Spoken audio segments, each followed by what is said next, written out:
অসমৰ মাটি অসমৰ মানুহৰ কাৰণে আটাইতকৈ ডাঙৰ সম্পদ। আমি কৃষকসকলক কেৱল ঋতুভিত্তিক খেতিয়কৰ পৰিৱৰ্তে এজন সফল কৃষি উদ্যোক্তা হিচাপে গঢ়ি তুলিম। আমি প্ৰত্যেকজন খেতিয়কক এতিয়া কি হয়, বৰষুণ হ'লে খেতি কৰে, বছৰত এবাৰ, কেতিয়াবা দুবাৰ, কেতিয়াবা খৰাং হ'লে এবাৰো কৰিব নোৱাৰে, কেতিয়াবা বাৰিষা হ'লে, বৰষুণ বানপানী হ'লে এবাৰো খেতি কৰিব নোৱাৰে। আমি সেই ঋতুভিত্তিক খেতিয়কৰ পৰা অসমখনক ত্ৰিফচলী কৃষি বিপ্লৱ এটা গঢ়ি তুলিম। আমাৰ ত্ৰিফচলী যি কৃষি বিপ্লৱ হ'ব, ত্ৰিফচলী কৃষি বিপ্লৱত কি হ'ব জানেনে? ৰাজ্য চৰকাৰৰ অৰ্থ সাহায্যত জলসিঞ্চন আৰু সৌৰ পাম্পৰ নেটৱৰ্ক স্থাপন কৰি আমি বছৰটোৰ 12 মাহে খেতি কৰাৰ নিশ্চয়তা প্ৰদান কৰিম। এইটো হ'ব আমাৰ নতুন অসম গঢ়াৰ প্ৰথমটো আধাৰ। মানে যেনেকৈ ঘৰ এটা বনাবৰ কাৰণে প্ৰথমতে ফাউণ্ডেশ্যনটো বনাই লয়, যিহেতু অসমৰ আটাইতকৈ বেছি মানুহ খেতিয়ক আৰু আটাইতকৈ দুখীয়া মানুহবিলাক খেতিয়ক, গতিকে খেতিয়কসকলৰ অৰ্থনৈতিক উন্নয়নৰ কাৰণে আমি ৰাউণ্ড দ্য ইয়াৰ কৃষি, সকলো সময়তে খেতি কৰা বহু ফচলী, ত্ৰিফচলী বা 12 মাহে সেউজীয়া হৈ থকা পথাৰত পৰিণত কৰিবৰ কাৰণে ব্যৱস্থা গ্ৰহণ কৰিম। দ্বিতীয়তে আমি কৃষক মুক্তি কেন্দ্ৰ গঢ়ি তুলিম। আমি প্ৰতিটো পঞ্চায়ত এলেকাত আমাৰ উৎপাদিত বস্তুবিলাকৰ শস্যৰ ভঁৰাল, শীততাপ নিয়ন্ত্ৰিত ভঁৰাল, কোল্ড ষ্টৰেজ আৰু পোনপটীয়া বজাৰ ব্যৱস্থা কৰা হ'ব, যাতে কোনো কৃষকক কোনেও ঠগিব নোৱাৰে। আমি অসমত এটা নতুন বজাৰ ব্যৱস্থা গঢ়ি তুলিম।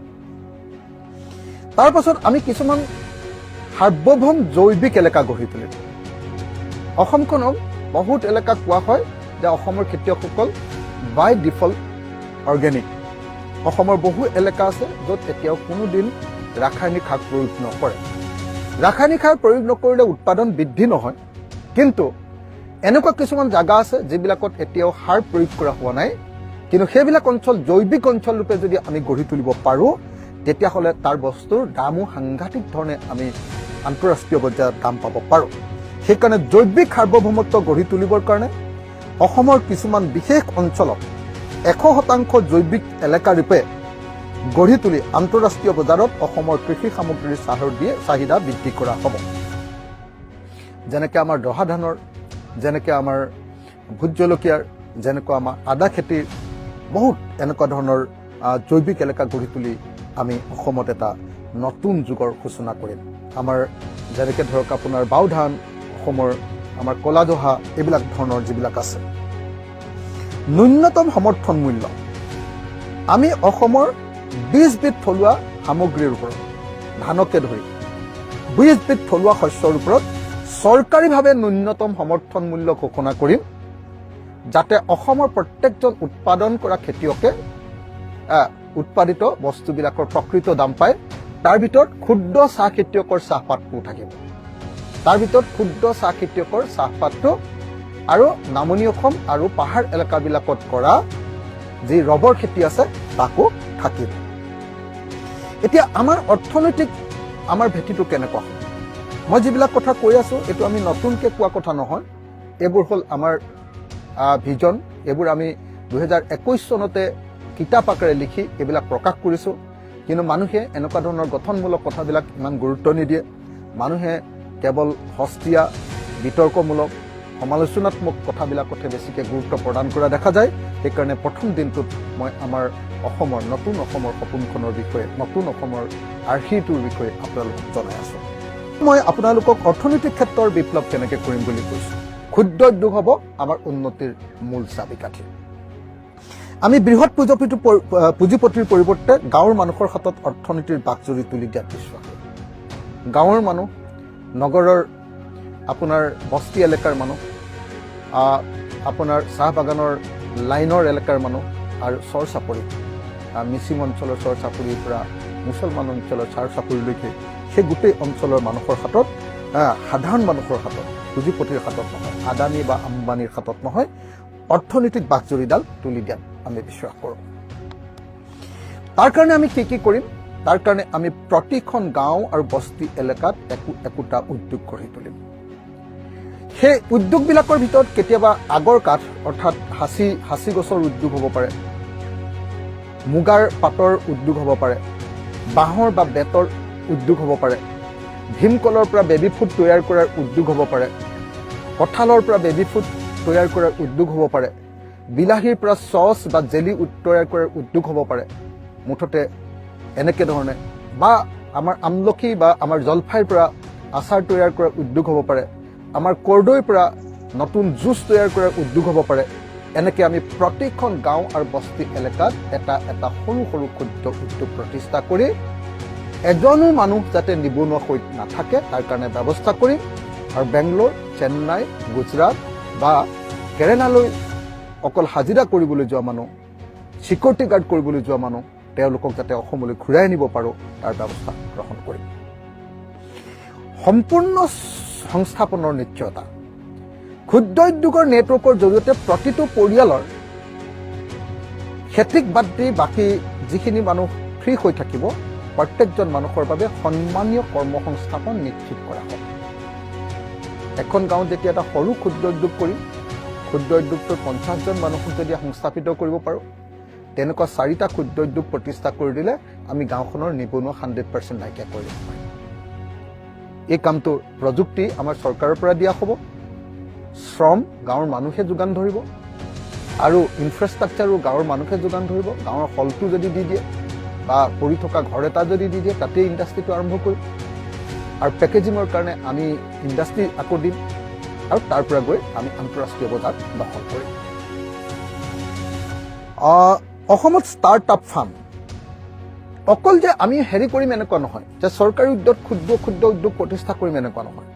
থলুৱা যুৱ উদ্যোগীবিলাকৰ কাৰণে অতি কমেও 5,000 কোটি টকাৰ আমি এটা বিশেষ পুঁজি গঠন কৰিম, যি পুঁজিটোৰ জৰিয়তে ইন'ভেটিভ যিবিলাক ইণ্ডাষ্ট্ৰি খুলিব খোজে, একোজন ডেকা ল'ৰাই, একোগৰাকী গাভৰু ছোৱালীয়ে, একোজন পুৰুষ বা মহিলাই যেতিয়া এটা ইন'ভেটিভ ইণ্ডাষ্ট্ৰি খুলিব খোজে, তেওঁলোকক কি কৰা হ'ব, বিনা সুদত তেওঁলোকক ফাণ্ড দিয়া হ'ব। ফাণ্ডটো তেওঁলোকে ঘূৰাই দিব লাগিব, কেতিয়াবা হয়তো ৰেহাইও দিয়া হ'ব যদি ভাল কাম কৰিব পাৰে, আৰু নহ'লেও তেওঁলোকক ইণ্টাৰেষ্ট ফ্ৰীকে তেওঁলোকক মূলধনটো যোগান ধৰা হ'ব। আমাৰ আটাইতকৈ ডাঙৰ সপোনটো কি জানেনে? আমাৰ আটাইতকৈ ডাঙৰ সপোনটো পূবৰ দুৱাৰখন খুলি দিয়া। আমাৰ সন্মুখত থকা আমাৰ চুবুৰীয়া ৰাজ্যবিলাক, দেশবিলাক যিবিলাক আছে, ভূটান, বাংলাদেশ, ম্যানমাৰ, থাইলেণ্ড, চীন, কম্বোডিয়া, ইণ্ডোনেছিয়া, যিমানবিলাক আমাৰ দেশ আছে, দক্ষিণ পূব এছিয়াৰ বাণিজ্যৰ দুৱাৰমুখ ৰূপে অসমক প্ৰতিষ্ঠা কৰাটো মোৰ জীৱনৰ এটা ডাঙৰ সপোন, ৰাইজৰ দলৰ এটা ডাঙৰ সপোন। মই আকৌ ক'লো যে পূবৰ দুৱাৰ খুলি দি দক্ষিণ পূব এছিয়াৰ বাণিজ্যৰ দুৱাৰমুখ ৰূপে অসমক প্ৰতিষ্ঠা কৰাটো ৰাইজৰ দলৰ এটা অত্যন্ত ডাঙৰ সপোন। এইবাৰ আমি আপোনালোকক এখন পেছাদাৰী অসম নিৰ্মাণৰ কথা ক'ব খুজিছোঁ। আমি কেনেকৈ পেছাদাৰী অসম তৈয়াৰ কৰিম, আমি শিক্ষা আৰু দক্ষতাক কেনেকৈ পেছাদাৰী অসমলৈ পৰিণত কৰিম। আমাৰ লক্ষ্য হ'ব কেৱল ডিগ্ৰী নহয়, বৰঞ্চ আমাৰ লক্ষ্য হ'ব দক্ষতা নিৰ্মাণ কৰা।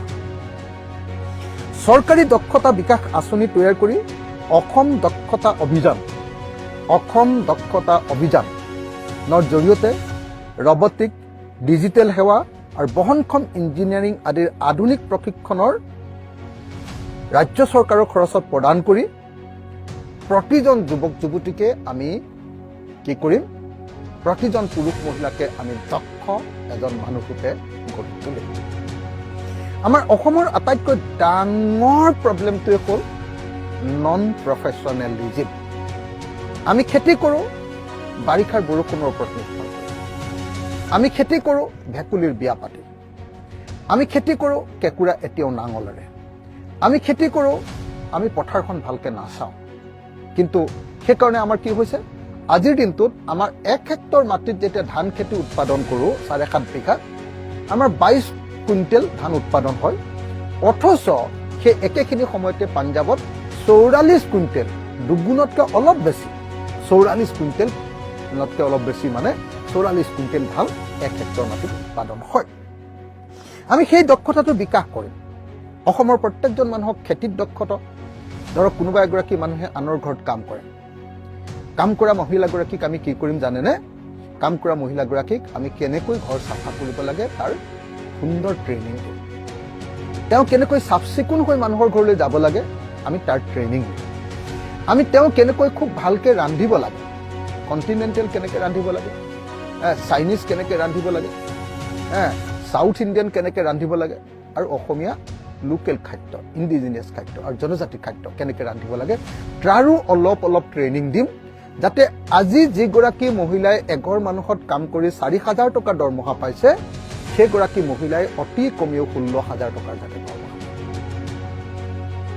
আমাৰ ইয়াৰ পৰা যিবিলাক চিকিউৰিটি গাৰ্ড যায় চিকিউৰিটি গাৰ্ডবিলাকে 15,000 16,000 টকাৰ দৰমহা পায় আমি যদি তেওঁলোকক অলপ হিন্দী আৰু ইংৰাজী শিকাব পাৰোঁ আৰু তেওঁলোকক যদি আমি অলপ পুলিচৰ ট্ৰেইনিং দি দিব পাৰোঁ তেতিয়াহ'লে 15,000 দৰমহা পোৱা মানুহজনে লগে লগে 35 বা 40,000 দৰমহা পোৱা আৰম্ভ কৰিম আমি এই কাম কৰি দিম মোৰ মাক আজি ৰখাবৰ কাৰণে কেইবাগৰাকীও নাৰ্ছ আমি ব্যৱহাৰ কৰোঁ সন্ধানলৈ নাৰ্ছগৰাকীৰ দক্ষতা বৰ বেছি ভাল নহয় মই এনেকুৱাকৈ বয়োজ্যেষ্ঠ মানুহক মানে কি কয় আপোনাৰ হেৰি কৰিবৰ কাৰণে আপডাল কৰিবৰ কাৰণে যিসকল মহিলা থাকে বা যিসকল ল'ৰা থাকে তেওঁলোকক মই এনেকুৱাকৈ দক্ষ কৰি তুলিম এনেকুৱা ধৰণৰ ট্ৰেইনিং দিম যাতে তেওঁলোকে 8,000 টকাত খাটি থাকিব নালাগে তেওঁলোকে মিনিমাম 25,000 টকা 30,000 টকা 20,000 টকা এনেকুৱা ধৰণৰ ইনকাম কৰিব পাৰে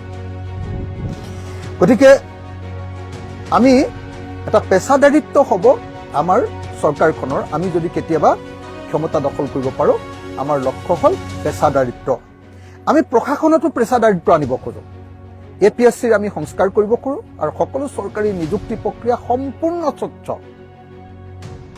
1% যাতে কোনেও কেলেংকাৰী কৰি চাকৰি ল'ব নোৱাৰে আৰু মেধাৰ ভিত্তিত কৰা হ'ব দক্ষতা মেধা আৰু যোগ্যতাৰ ভিত্তিত প্ৰত্যেকে কাম পাব আনকি ট্ৰেন্সফাৰ পৰ্যন্ত সকলো মানে তেনেকুৱাই হ'ব তাৰ পাছত আমি কাৰিকৰী শিক্ষা উচ্চ মাধ্যমিক পৰ্যায়ৰ পৰাই বিশ্বমানৰ কোডিং আৰু কাৰিকৰী শিক্ষা বাধ্যতামূলক কৰাৰ ব্যৱস্থা আমি কৰিম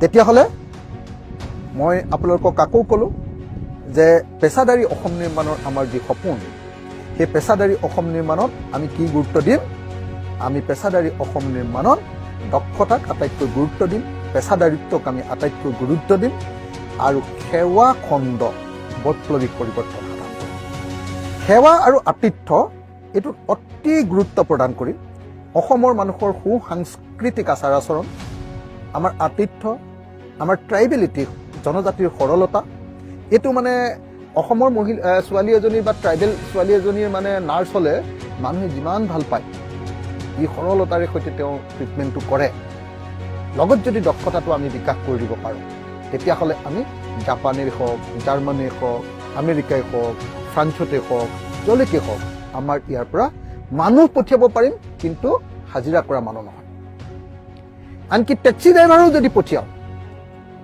তেতিয়াহ'লেও তেওঁ কৰ্পৰেট ষ্টাইলত মানে টেক্সি ড্ৰাইভাৰ হ'ব আজি যদি এগৰাকী ছোৱালীয়ে গৈ ধৰক আপুনি বাহিৰত গৈ আজি যদি 30,000 টকাৰ দৰমহা পাইছে তেতিয়া বছৰত কোটি টকাত সেইবিলাক এগ্ৰিমেণ্ট হ'ব গতিকে মই তেনেকুৱা ধৰণৰ এটা নতুন পেছাদাৰী অসম এখন গঢ়ি তুলিব খোজোঁ পৰ্যটন ভাৰতৰ পৰ্যটন কেন্দ্ৰ হিচাপে আমি অসমক গঢ়ি তুলিব খোজোঁ তাৰ কাৰণে অসম কেৱল ভ্ৰমণৰ ঠাই নহয় বিশ্বৰ ভিতৰত এক অন্যতম আকৰ্ষণীয় কেন্দ্ৰত পৰিণত কৰি তোলা হ'ব তাৰ কাৰণে কি কৰা হ'ব যেনেকৈ ধৰক মোৰ শিৱসাগৰ আমাৰ সমষ্টি শিৱসাগৰৰ ক্ষেত্ৰত কি হ'ব শিৱসাগৰৰ ঐতিহ্য ক্ষেত্ৰ ৰংঘৰ কাৰেংঘৰ তলাতল ঘৰক ইউনেস্কোৰ ষ্টেণ্ডাৰ্ডত সংৰক্ষণ কৰি বিশ্ব দৰবাৰত চিনাকি কৰি দিয়া হ'ব আৰু তালৈ এনেকুৱা ধৰণে টুৰিষ্ট অনা হ'ব যে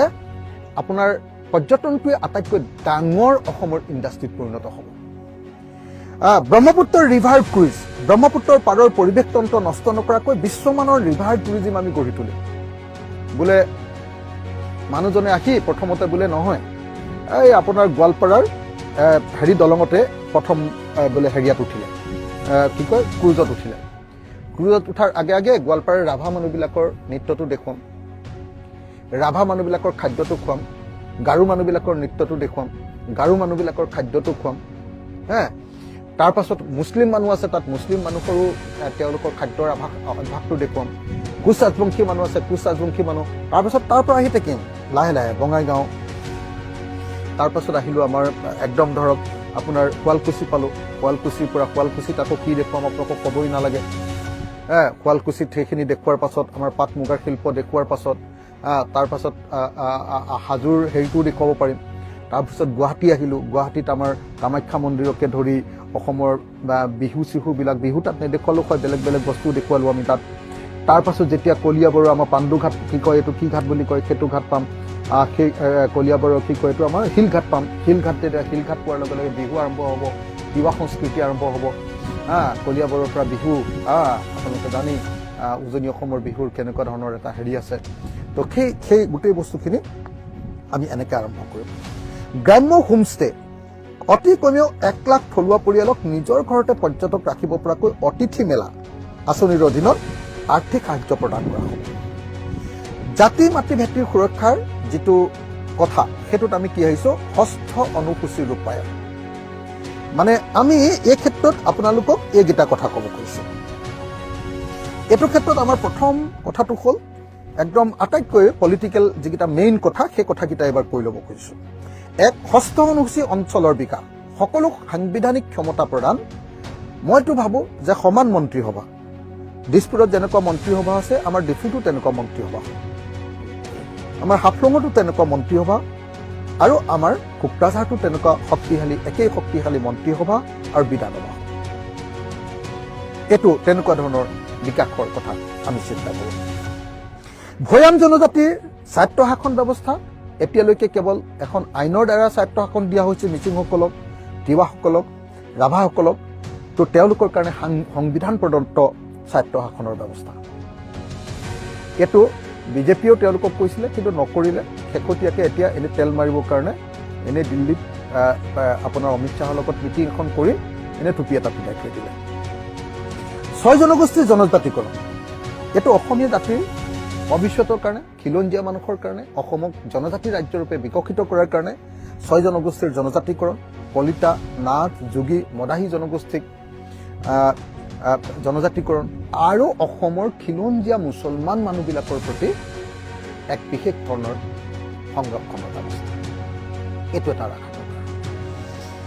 তাৰপাছত আটাইতকৈ ইম্পৰ্টেণ্ট আমাৰ পলিটিকেল যিটো কনচেপ্ট, আমি অসমখনক 371B, আমাৰ অসমৰ কাৰণে ভাৰতৰ সংবিধানৰ এটা বিশেষ ট্ৰাইবেল ভাষাবিলাকৰ কাৰণে বিশেষ এটা সংৰক্ষণ আছে। আপোনালোকে চাগে জানে 371 খ, যেনেকৈ নাগালেণ্ডৰ কাৰণে 371 আছে, 371A আছে। 371ত মাটি আৰু সম্পদৰ অধিকাৰ। মই একেবাৰে নাগালেণ্ডৰ ওচৰতে ঘৰ মোৰ, চেলেংঘাটৰ পৰা অলপ আগবাঢ়ি গ'লে আপোনাৰ আমাৰ নাগালেণ্ডখন পায়। এই যে নাগালেণ্ডখন মৰিয়নিৰ ওচৰত, সেইখিনি মুককচাং, গোটেইখিনি আমাৰ নাগালেণ্ড আমাৰ লাগিয়ে আছে। এতিয়া মই যিমানেই ওচৰৰ মানুহ নহওক লাগিলে নাগালেণ্ডত গৈ মাটি এটুকুৰা কিনিব নোৱাৰোঁ, কেলে তাত 371A আছে। এতিয়া যিমানেই নাগালেণ্ডৰ মাটিৰ ভিতৰত তেল নোলাওক লাগিলে, কয়লা নোলাওক লাগিলে, তাত গৈ কোনো ONGC বা অইলে তাত তেল খান্দিব নোৱাৰে, তেতিয়ালৈকে নাগালেণ্ড গভৰ্ণমেণ্টে পাৰ্মিশ্যন দিয়ে। গতিকে অসমকো আমি 371Aৰ দৰে 371Bত 371Aৰ মাটি আৰু সম্পদৰ অধিকাৰ প্ৰদান কৰিবৰ কাৰণে আমি কেন্দ্ৰীয় চৰকাৰক বাধ্য কৰিবৰ কাৰণে কাম কৰিম। ঠিক তেনেকৈ ছিকিমত আপোনালোকে জানে যে বিধানসভা আৰু সংসদৰ সংৰক্ষণ, তাৰ থলুৱা লেকচাবিলাকৰ কাৰণে 371F আছে। আমিও অসমৰ খিলঞ্জীয়া থলুৱা জনজাতি আৰু জনজাতিসকলৰ কাৰণে আছে, SC সকলৰ কাৰণে আছে, বাকী আমাৰ থলুৱা মানুহবিলাকৰ কাৰণেও এটা বিধানসভা আৰু সংসদৰ এক বিশেষ পৰিমাণৰ আসন সংৰক্ষণৰ কাৰণে আমি দাবী কৰোঁ। ঠিক তেনেকৈ কৰ্ণাটকত চাকৰিৰ সংৰক্ষণ আছে, স্কুল কলেজ এইবিলাকত থলুৱা মানুহৰ সংৰক্ষণ আছে, কেন্দ্ৰীয় চৰকাৰৰ চাকৰিৰ সংৰক্ষণ আছে, ইয়াত থকা কেন্দ্ৰীয় চৰকাৰৰ অনুষ্ঠানবিলাকত সংৰক্ষণ আছে। আমাৰ 371Jৰ দৰে আমাৰ কাৰণেও সংৰক্ষণ লাগে। গতিকে আমি নতুন অসমখনৰ পৰিকল্পনা, আমাৰ ৰাজনৈতিক যিটো ধাৰণা আপোনালোকক আকৌ কৈছোঁ, আমাৰ নতুন অসমৰ ৰাজনৈতিক ধাৰণাটো হ'ল যে অসমক ভাৰতৰ বিশেষ ৰাজ্যৰূপে ঘোষণা কৰিব লাগে, যেনেকৈ নাগালেণ্ডক বিশেষ ৰাজ্যৰূপে 371A অধীনত কৰা হৈছে।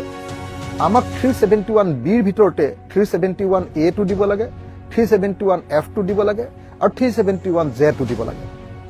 তাৰমানে অসমৰ মাটি, অসমৰ সম্পদ, অসমৰ চাকৰি, অসমৰ শিক্ষাক্ষেত্ৰ বা অন্যান্য অনুষ্ঠানৰ সংৰক্ষণ আৰু অসমৰ বিধানসভা আৰু লোকসভাৰ আসন সংৰক্ষণৰ ব্যৱস্থা অসমৰ মানুহৰ কাৰণে থকাৰ এটা বিশেষ ব্যৱস্থা, থলুৱা মানুহৰ কাৰণে থকাৰ এটা বিশেষ ব্যৱস্থা কৰিব লাগে। অসমৰ খিলঞ্জীয়া মানুহ, ভূমিহীন মানুহবিলাকক মাটি দিয়া হ'ব, চাহ শ্ৰমিকক স্থায়ী ভূমিপট্টা দিয়া হ'ব আৰু 1971 আগৰ বৈধ অসমীয়া ভাৰতীয় নাগৰিকবিলাককো তেওঁলোকৰ দখলী ভূমি, ভোগ দখলী মাটিৰ পট্টা দিয়া হ'ব। মই আকৌ ক'লো, সকলো খিলঞ্জীয়া ভূমিহীন মানুহে যিমান মাটি দখল কৰি থাকিব, সকলো মাটিৰ পট্টা পাব। দখল কৰি নথকাবিলাকক মাটি দিম। চাহ শ্ৰমিকবিলাকৰ দখলী ভূমিৰ মাটি পাব, লাইনকে ধৰি সকলোবিলাক। বাগানৰ মাজত থকা হোলা মাটিৰো তেওঁলোকে অধিকাৰ পাব। আৰু 1971 আগৰ, অলপ আগতে ক'লো যিটো 71 চনৰ 24 মাৰ্চত ৰাতি 12টা বজাৰ আগত যিবিলাক মানুহ আহিছে আৰু বৈধ ভাৰতীয়, যাৰ ভোটাৰ তালিকাত নাম আছে, তেওঁলোককো দখলী ভূমিৰ পট্টা